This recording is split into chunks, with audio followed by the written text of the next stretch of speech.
가능성이 낮아지면서 오늘 원달러 환율이 17원 20전 급락하는 등 크게 출렁였습니다. 하루 변동폭으로는 지난 2013년 1월 이후 최대입니다. 주가 하락에 베팅하는 공매도 거래가 크게 늘면서 지난달 공매도 거래 금액만 7조 원에 육박했습니다. 공매도가 늘었다는 것은 주가 하락에 베팅하는 투자자들이 많아졌다는 의미입니다. 일부 은행들이 아예 중도금 대출을 거부하거나 일부 서울 신도시의 인기 지역에 한해서만 대출을 해주면서 분양 일정에 차질이 빚어지는 등 건설사들의 어려움이 커지고 있습니다. 강남 재건축 아파트 값이 바닥을 찍었다며 중개업소들이 지금이 매수 적기라고 말하고 있습니다. 반면 일각에서는 강남 재건축 바닥론은 아직 이르다고 주장하고 있습니다.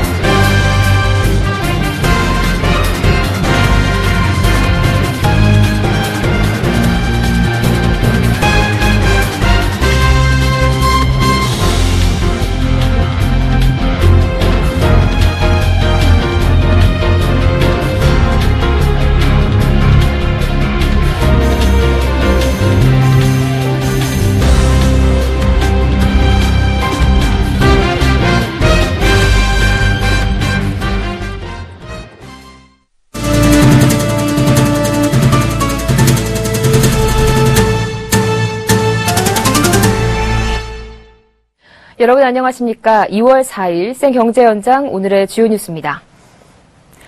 국제유가와 글로벌 금융시장 변동성에 따라 환율이 출렁이고 있습니다. 오늘 원달러 환율은 전일 대비 17원 20전 내린 1202원 10전에 마감했습니다. 하루 변동폭으로는 19원 상승했던 지난 2013년 1월 28일 이후 가장 컸습니다. 어제까지만 해도 대폭 올랐던 환율이 하루 만에 급격히 내림세를 탄 것은 미국의 3월 금리 인상 가능성이 낮아졌기 때문으로 풀이됩니다. 윌리엄 더들리 뉴욕 연방준비은행 총재는 현지 시간으로 어제 한 언론과의 인터뷰에서 지난해 12월 금리 인상 이후 금융시장 상황이 상당히 위축됐고 지속될 경우 통화정책에도 영향을 미칠 것이라고 말했습니다. 이는 시장의 3월 FOMC에서 미국의 추가 금리 인상이 쉽지 않다는 것으로 해석돼 달러 약세에 영향을 줬다는 평가입니다. 이에 따라 뉴욕 상업거래소에서 서부 텍사스산 원유 가격은 전날보다 배럴당 8% 올라 32달러 28센트를 기록했습니다. 국제유가 급등 영향으로 오늘 국내 증시는 사흘 만에 반등해 1916.26에 마감했습니다. 주가 하락에 베팅하는 공매도 거래량이 크게 늘고 있습니다. 경기 침체로 글로벌 금융시장 불안이 고조되면서 주가가 지금보다 더 떨어질 것으로 예상한 투자자가 늘었기 때문인데요. 이 문제는 공매도 증가가 기업의 주가를 끌어내리며 주식시장을 짓누르고 있는 모양새입니다. 보도에 정은규 기자입니다. 한국거래소에 따르면 지난달 공매도 거래 금액은 7조 원에 육박했습니다. 하루 평균으로는 약 4,200억 원을 기록한 것입니다. 공매도가 유가증권시장 총 거래대금에서 차지하는 비중은 지난달 7.33%로 한 달 기준으로 사상 최고 수준을 기록했습니다. 공매도는 기관 투자가 다른 기관에서 주식을 빌려 이를 판 뒤 주가가 하락하면 다시 사들여 되갚는 방식으로 차익을 얻는 거래 기법입니다. 주식을 빌리는 대차 기간에 주가가 많이 하락할수록 수익이 커지는 구조입니다. 공매도 증가는 결국 앞으로 주가가 떨어질 것으로 보는 투자가 많다는 것입니다. 문제는 공매도가 주식시장을 짓누르고 있다는 것입니다.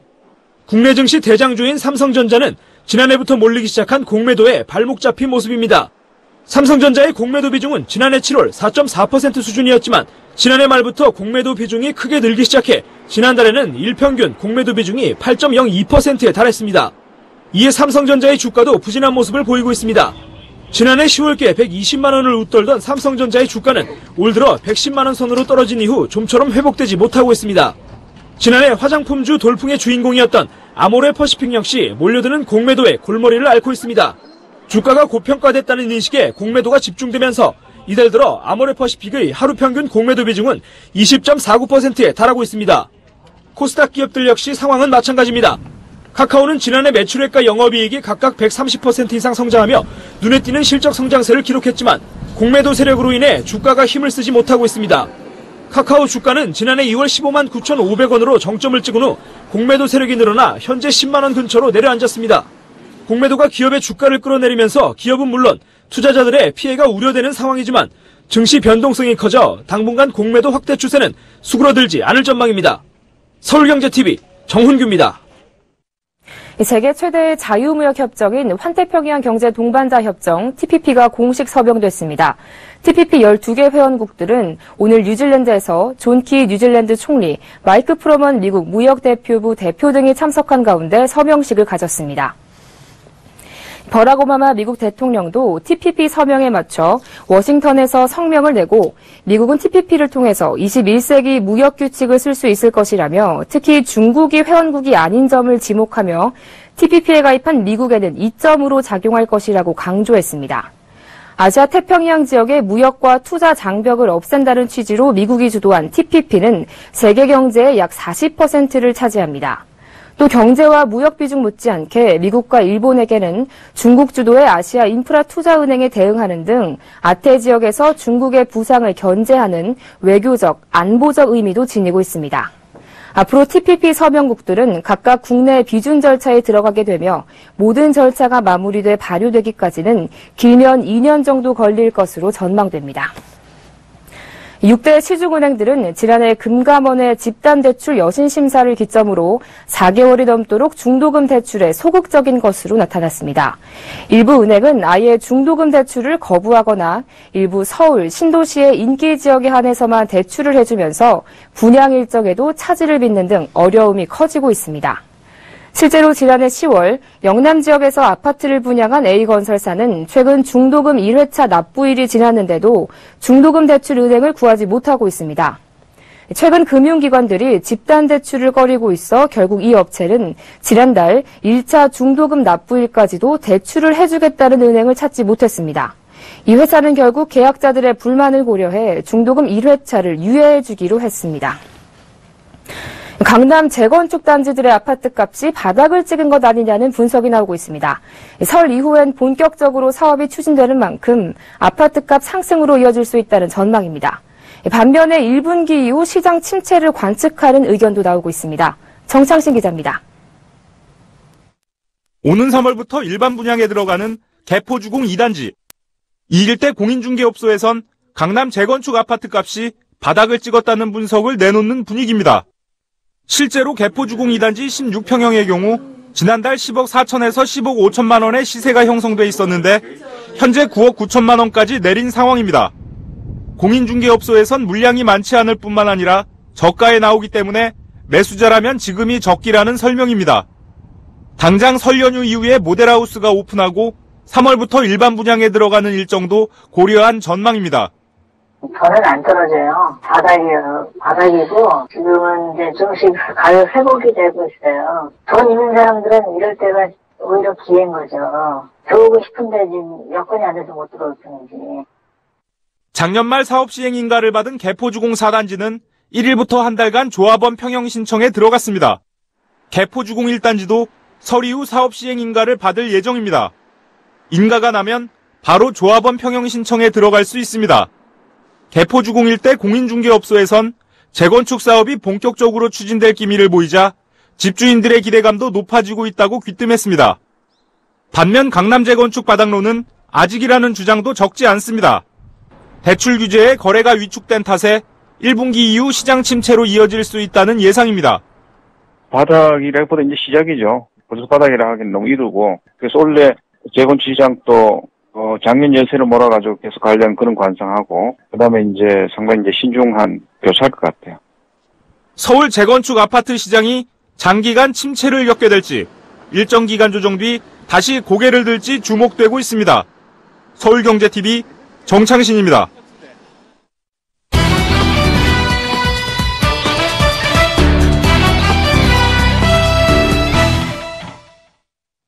직장인들의 노후수단이자 절세 상품인 연금저축이 많은 직장인을 울리고 있습니다. 중도 해지 때 발생하는 과도한 수수료와 세금 때문인데요. 이 연금저축은 10년에서 20년으로 납입기간이 길다 보니까 연금저축 가입자 중에는 불의의 사정으로 중도 하차하는 사람들이 많습니다. 하지만 현행 규정상 중도 해지를 하면 해지 수수료를 물고 또 지금까지 연말 정산 때 돌려받은 세금까지 모두 반납해야 해서 저축액의 절반가량을 날리는 버리는 경우가 생길 수 있습니다.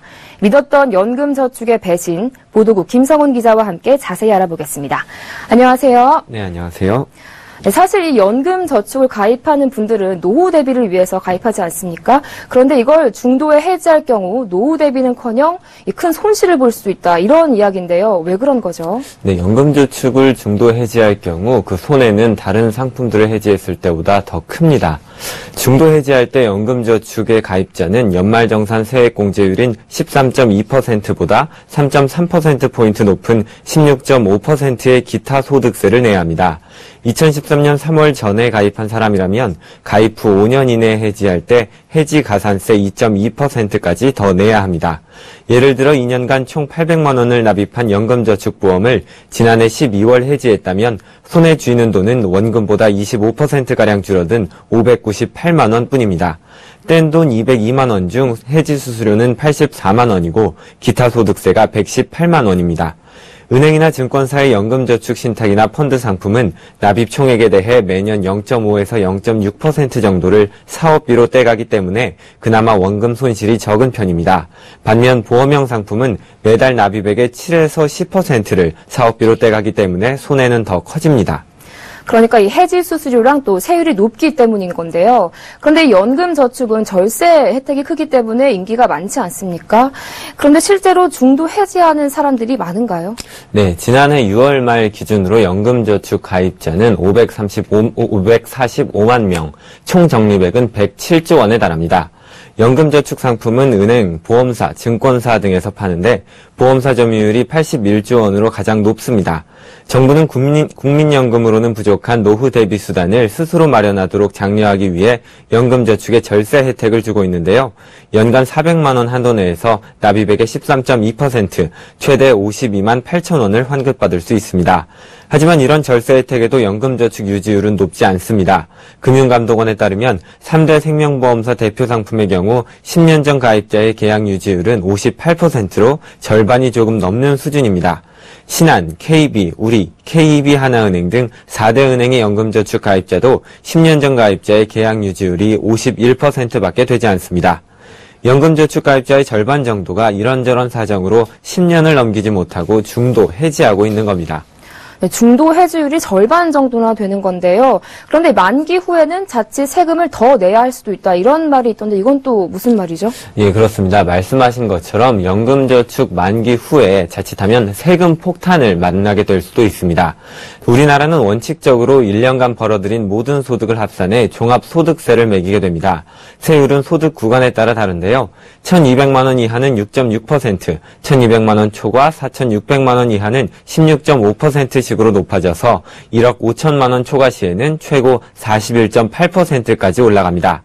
때문에 국민연금이나 공무원연금 등 공적연금을 제외한 사적연금 소득이 1,200만 원 이하일 때는 3.3에서 5.5%의 연금소득세만 원천 징수하기 때문에 괜찮지만 1,200만 원을 넘으면 종합소득세율이 적용되기 때문에 16.5%에서 41.8%까지의 세금을 내야 하는 겁니다. 임대수익과 국민연금 등의 공적연금을 합해 연간 4천만 원의 소득을 올리는 경우 사적연금 소득이 1,201만 원이면 1,200만 원일 때보다 세금 총액이 32%가량 불어나게 되는 겁니다. 네, 지금까지 노후를 지켜줄 것이라고 믿었던 연금저축의 역설에 대해서 보도국 김성훈 기자와 함께했습니다. 오늘 말씀 잘 들었습니다. 고맙습니다. 고맙습니다.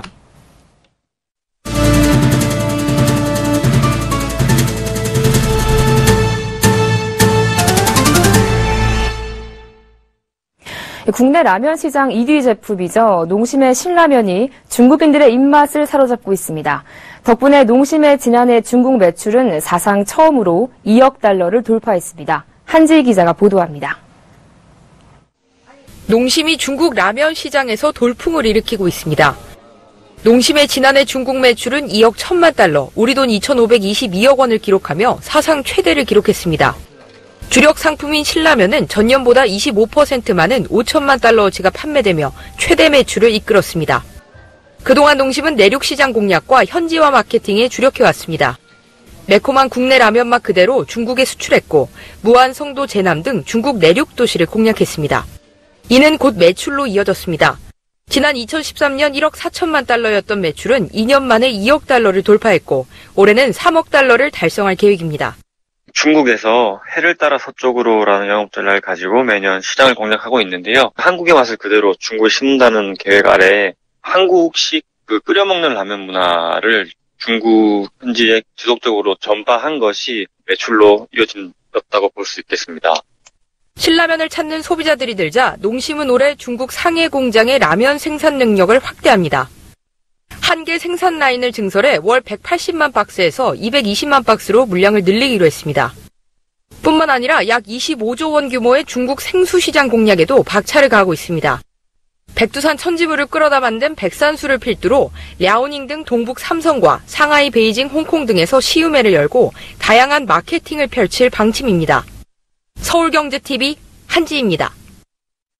국내 게임 업체들이 세계 시장에서 역대 최대 실적을 올리며 승승장구하고 있습니다. 국내에선 게임을 하나의 산업으로 바라보는 의식이 아직도 낮지만 수준 높은 그래픽과 철저한 현지화로 오히려 세계 시장에서 빛을 발하고 있는 것입니다. 조주희 기자입니다. 어제 국내 게임 회사 컴투스는 지난해 연매출이 4,335억 원으로 2014년 대비 85% 늘어났다고 밝혔습니다. 이 중 84%가 해외에서 올린 수익이었습니다. 국내 1위 게임 회사 넥슨도 지난해 3분기 매출의 40%가량을 중국에서 올렸습니다. 모바일 게임 제작 회사 게임빌도 지난해 매출 1,523억 가운데 60%가량을 해외에서 달성했습니다. 국내 게임 회사가 세계 시장에서 성공할 수 있었던 이유는 현지인들에게 맞는 특화 전략을 세웠기 때문입니다.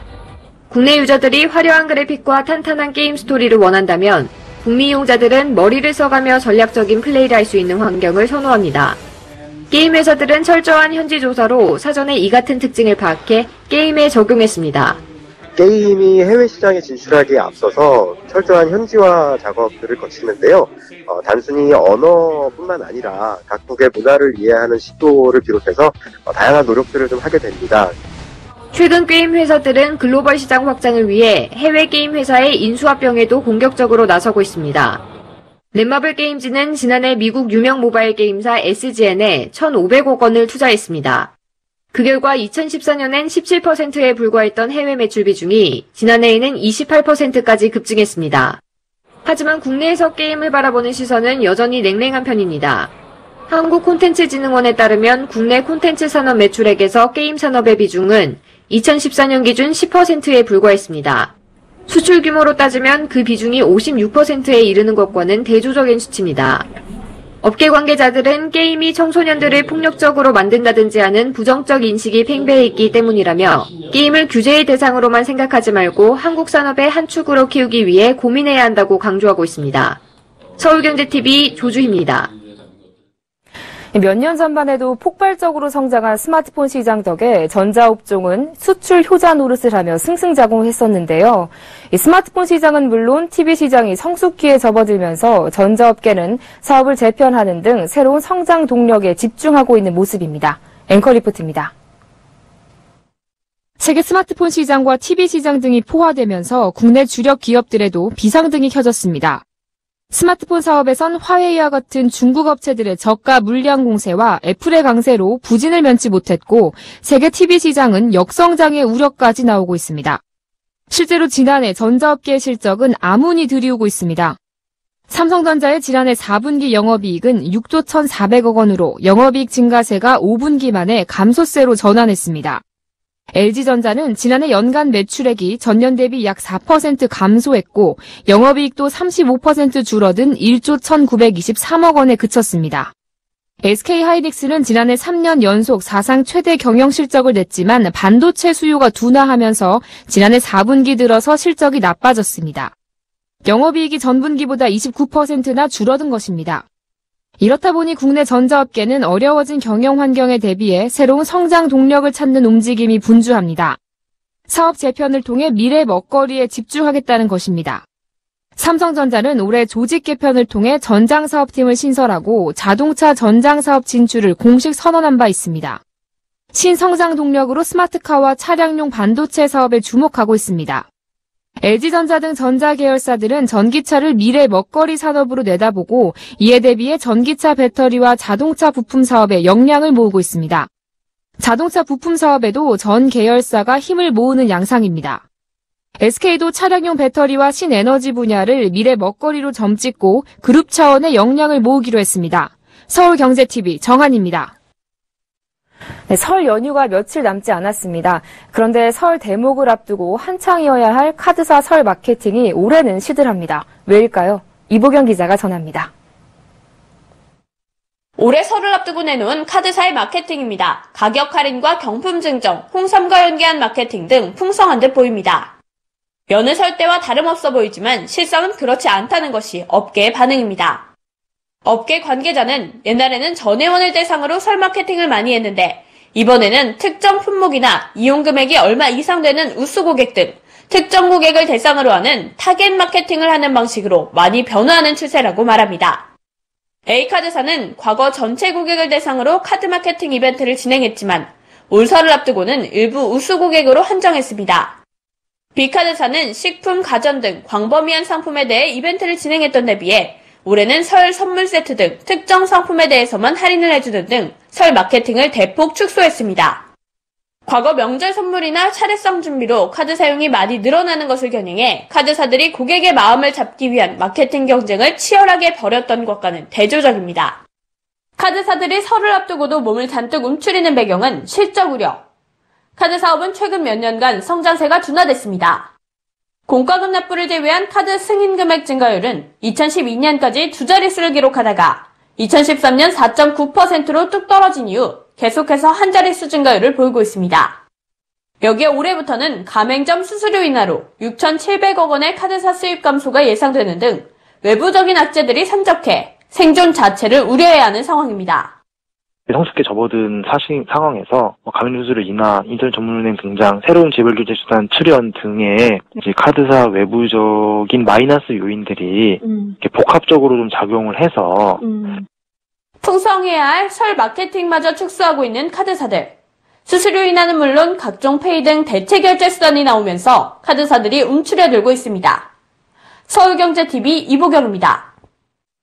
건설사들이 분양 마케팅 이벤트를 치열하게 벌이고 있습니다. 회식비를 지원하는 등 고객의 관심을 끌기 위해 다양한 이색 마케팅을 펼치고 있는데요. 보도에 양한나 기자입니다. 3개월 전 분양에 들어갔던 하나건설의 광교상형 꿈의 그린. 남아있는 미분양 159세대를 털어내기 위한 경품 이벤트에 들어갔습니다. 견본주택을 방문해 이벤트를 참여한 사람들을 대상으로 42인치 스마트 TV, 무선 청소기 등 경품을 푸짐하게 준비했습니다. 지난달 오픈한 GS건설의 천안시티자이는 직장인 회식비 지원 이벤트를 열었습니다. 해당 블로그에 들어가 분양 성공 응원 메시지와 함께 직장 정보를 입력하면 총 10팀을 선정해 회식비를 지원한 것입니다. 분양이 시작된 후에도 특별 공급과 1, 2순위 청약자를 대상으로 상품권 증정 이벤트를 진행 중입니다. 삼성물산은 이달 말 분양에 들어가는 레미안 구이파크 스위트의 꿀단지를 찾아라 이벤트를 하고 있습니다. 분양 사이트에 들어가 5개 꿀단지들을 클릭해 이 단지의 장점 소개를 보면 벌꿀 3종 세트 경품 응모가 되는 방식입니다. 미리 분양 사이트에서 분양 단지에 대한 관심을 유도해 모델하우스 방문은 물론 분양까지 이끌어내는 전략입니다. 이처럼 건설사들이 다양한 이벤트를 통해 분양 홍보에 나서고 있습니다. 분양 비수기를 돌파하기 위해서입니다. 단기간이라도 저희 상품에 대한 홍보 집중력이 올라가는 부분도 있고요. 복돈 이벤트는 청약을 하시고 저희 견본주택에 내방하셔가지고 접수지금 같은 거 제출하시기 때문에 실수요 고객으로 저희가 효과는 좀 괜찮다고 저희가 판단하고 있습니다. 지난해보다 한풀 꺾인 분양시장에 계절적 비수기와 설 연휴마저 겹치자 건설사들의 분양 마케팅 경쟁은 날이 갈수록 치열해지고 있습니다. 서울경제TV 양한나입니다. 한국개발연구원 KDI가 최근 내수 회복세가 주춤하고 있는 가운데 수출 부진이 더욱 악화되고 있다며 경기 둔화 가능성을 경고했습니다. 국내 완성차와 수입차 업계가 개별 소비세 인하 연장에다 지난달 판매 부진을 만회하려고 이번 달 대규모 할인 행사를 진행하는 등 역대 최대 규모의 자동차판 코리아 그랜드 세일이 시작됐습니다. 앞으로 온라인에서 신용카드를 신청하면 경품 등 각종 부가 혜택을 추가로 받을 수 있게 됩니다. 삼성교통안전문화연구소에 따르면 2012년에서 2014년 동안 설 연휴에 발생한 하루 평균 교통사고 건수는 1,243건으로 전체 기간의 하루 평균 사고 건수인 604건에 비해 2배 이상 많았습니다. 사고 사망자 수 역시 설 연휴 동안이 평소보다 2배 이상 많았습니다.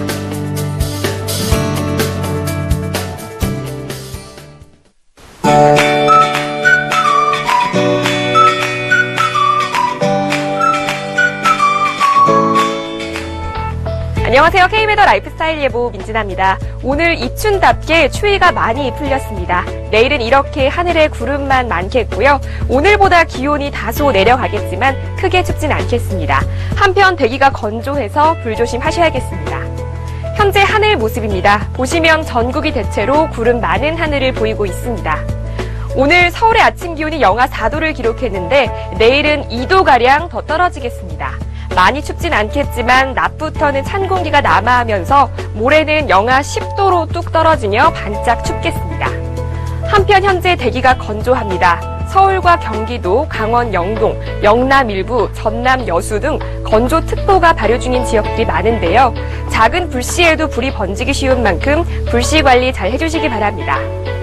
내일 우리나라는 중국 북부지방에 위치한 고기압의 가장자리에 들겠습니다. 다음은 자세한 지역별 날씨를 나절 예보를 통해 알아보겠습니다.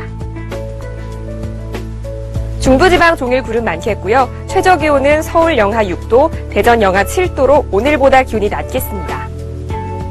동해안지방 역시 하늘에 구름 많겠고요. 강릉과 울진, 영도에서 5도의 분포를 보이겠습니다. 남부지방 전주는 영하 3도, 대구 영하 2도로 출발해 낮 동안 광주와 대구 5도 되겠습니다. 해상으로도 구름 많겠고요. 바다의 물결은 전 해상에서 0.5에서 2.5m로 일겠습니다. 이번 주말에는 동풍의 영향으로 강원 영동, 전남 서해안, 제주도로 눈 소식이 있습니다. 또 토요일에는 반짝 춥다가 기온이 다시 오름세를 보이겠고요. 설 당일인 월요일은 중부지방으로 눈이 올 전망입니다. 날씨였습니다.